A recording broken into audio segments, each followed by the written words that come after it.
Assalamualaikum warahmatullahi wabarakatuh. Dengan hormat saya ucapkan terima kasih kepada Bapak Muhammad Ihsan Ramadhani MPD selaku dosen pengampu mata kuliah materi dan pembelajaran IPS di SD dan teman-temanku sekalian. Nah, di sini kami dari kelompok 10 yang beranggotakan, yang pertama ada Herpina, yang kedua ada Rizna, dan yang terakhir saya sendiri, Nur Aulia Rahmi. Di sini kami akan mempresentasikan materi kami yang berjudul Model Interaktif Pembelajaran dalam IPS. Simak videonya. Nah, langsung saja kita masuk kepada pembahasan materi. Materi yang pertama yaitu pengertian pembelajaran IPS. Nah, dalam suatu definisi pembelajaran dikatakan sebagai upaya untuk siswa dalam bentuk kegiatan memilih, menetapkan, dan mengembangkan metode dan strategi yang optimal untuk mencapai hasil belajar yang diinginkan. Nah, untuk pengertian pembelajaran sendiri ialah suatu proses atau cara menjadikan orang atau makhluk hidup itu bisa belajar seperti itu. Nah, sedangkan pengertian belajar adalah usaha untuk memperoleh kepandaian atau ilmu berupa tingkah laku atau tanggapan yang disebabkan oleh pengalaman seperti itu. Jadi bisa dikatakan juga pembelajaran adalah suatu proses yang disengaja yang menyebabkan siswa belajar suatu lingkungan belajar untuk melakukan kegiatan pada situasi tertentu. Nah, berdasarkan pengertian tadi, dapat kita simpulkan nih, IPS dan pembelajaran dapat dikatakan sebagai proses pembelajaran pengalaman belajar kepada peserta didik melalui serangkaian kegiatan terencana, sehingga peserta didik dapat memperoleh kompetensi tentang bahan IPS yang akan dipelajarinya. B. Model pembelajaran interaktif dalam pembelajaran IPS. Pembelajaran interaktif merupakan suatu pendekatan pembelajaran yang mengembangkan potensi rasa ingin tahu siswa terhadap suatu objek atau peristiwa melalui pertanyaan.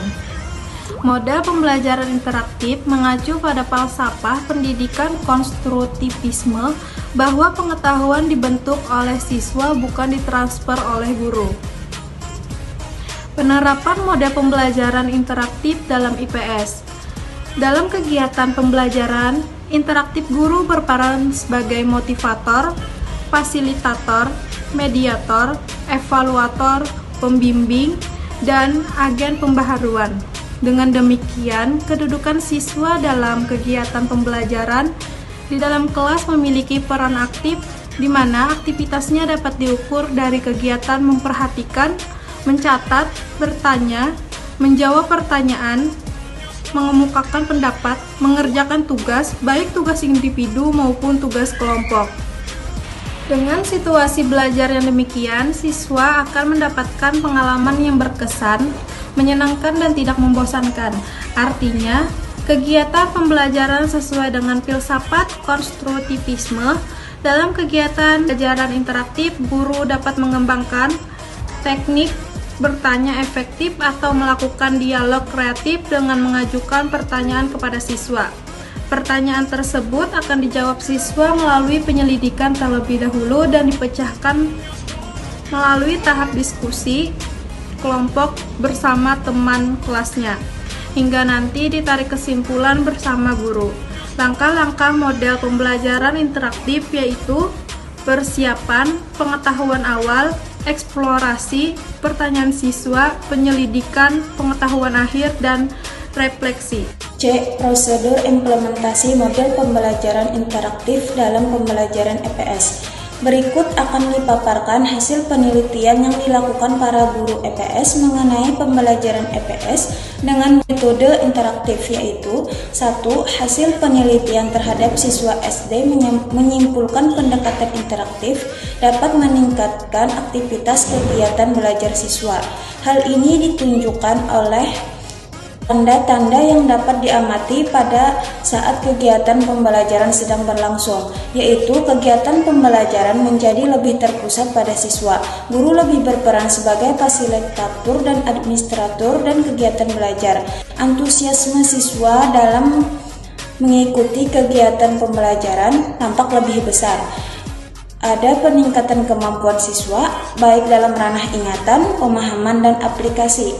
2. Hasil penelitian tahun terhadap siswa SD menyimpulkan bahwa pendekatan interaktif dapat meningkatkan penguasaan konsep, keterampilan berpikir rasional, dan keterampilan proses, serta dapat meningkatkan prestasi siswa secara optimal sesuai dengan kemampuan yang dimilikinya, baik ranah kognitif, efektif, dan psikomotor. 3. Hasil penelitian terhadap siswa SD menyimpulkan bahwa pendekatan interaktif dapat meningkatkan rasa percaya diri dan keberanian siswa pada saat mengungkapkan pertanyaan serta dapat meningkatkan prestasi belajar siswa. 4. Hasil penelitian menyimpulkan bahwa aktivitas siswa mengalami peningkatan setelah dilaksanakan pembelajaran dengan menerapkan pendekatan interaktif, menumbuhkan kemampuan siswa, kemampuan bertanya, bekerja sama, kemampuan mengemukakan pendapat, kemampuan menghubungkan dan memecahkan masalah yang dihadapinya dengan menghubungkan antara pengetahuan awal dengan hasil diskusinya. Selain itu, hasil belajar siswa mengalami peningkatan. Baik, dari materi yang telah disampaikan barusan dapat saya simpulkan ialah pembelajaran interaktif adalah kegiatan di mana interaksi terjadi antara guru dengan siswa berupa tanggapan. Nah, tujuannya untuk kegiatan tersebut bisa lebih aktif dan kreatif. Dalam pembelajaran interaktif sendiri, terdapat berbagai model pembelajaran yang dapat digunakan di dalam pembelajarannya, yaitu perannya sebagai siswa dituntut lebih aktif agar pembelajaran interaktif ini dapat dicapai dengan baik. Lalu tidak ada istilah malu lagi dalam bertanya, dan siswa dituntut agar lebih aktif baik individu maupun dengan kelompok. Setiap model tertentu memiliki manfaat dan kekurangannya masing-masing. Namun dalam penerapannya tentu perlu disesuaikan terlebih dahulu dengan kondisi para siswa. Nah, seperti itu kesimpulannya. Ya, itu tadi presentasi dari kelompok kami. Jika ada salah kata atau pengucapan, mohon maaf. Wabillahi taufiq wal hidayah. Wassalamualaikum warahmatullahi wabarakatuh.